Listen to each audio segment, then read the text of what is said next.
नमस्कार मित्रांनो, तुमचं स्वागत आहे आपल्या चॅनलमध्ये. दुपारचे वाजलेले आहेत 2 आणि कड्याकाचं ऊन इथे पडलेलं आहे. आणि आज आपण आहोत रत्नागिरीमध्ये गणपतीपुळ्यात. आणि गणपतीपुळ्यापासून अवघ्या 1 किलोमीटरवरती प्राचीन कोकण हे संग्रहालय वसलेलं आहे. ओपन एअर आहे. इथे काही गेल्या शतकातील कोकणी जीवनशैलीची माहिती देण्यात आलेली आहे. मूर्तींमधून हा सर्व इतिहास आपल्या नजरेसमोर उभा राहतो. खास वैशिष्ट्य म्हणजे आसपासच्या गावातील मुलींना प्रशिक्षण देऊन इथे गाईड म्हणून रोजगार दिला जातो. कोकण ही परशुरामांची भूमी असल्यामुळे समुद्रामध्ये बाण मारून त्यांनी भूमी तयार केली. त्यामुळे त्यांना इथेच प्रणाम करायला हवा.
आणि हा जो तुम्हाला आवाज येत आहे तो तुम्हाला चलचित्र दाखवलं जातं.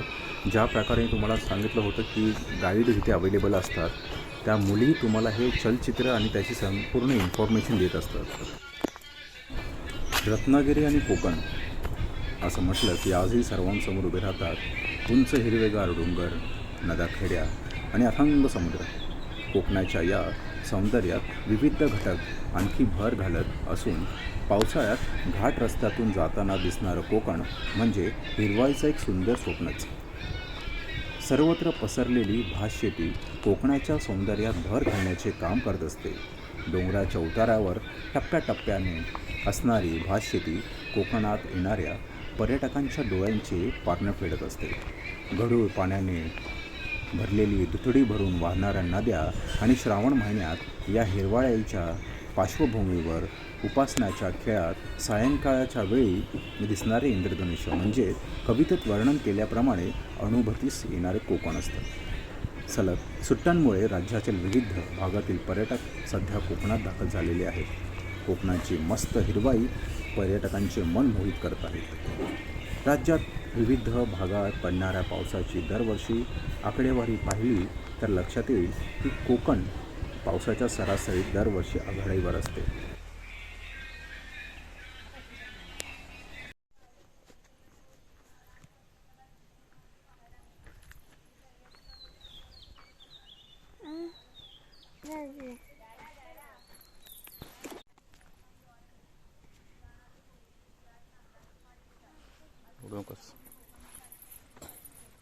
दादा हे बघायचं. दादा मला हे बघायचं. काय बघायचं? हे आंघोळ घालते. आंघोळ झाली? आंघोळ करायची? नाही, तुला आंघोळ घाल. अजून हे बघायचं?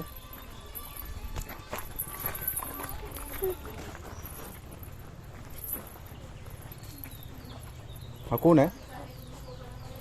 खोट खोट तुझ्या साखर आहे. माझ्या साखर नाही.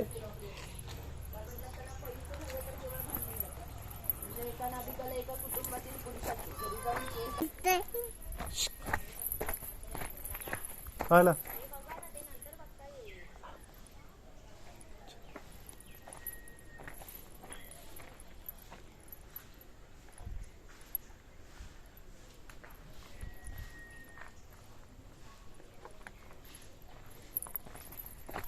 सृष्टी वाव, वा जांभूळ पडलेत.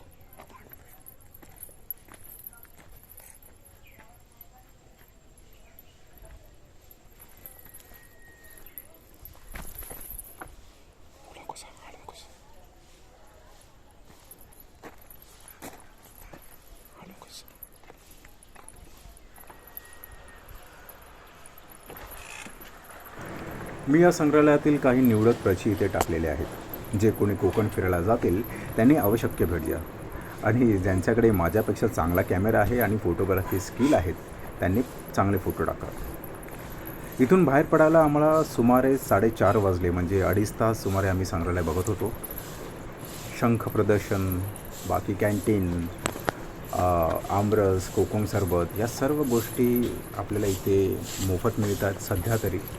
आणि तुम्ही पाहायला जाऊ शकता, शंख विकत घेऊ शकता.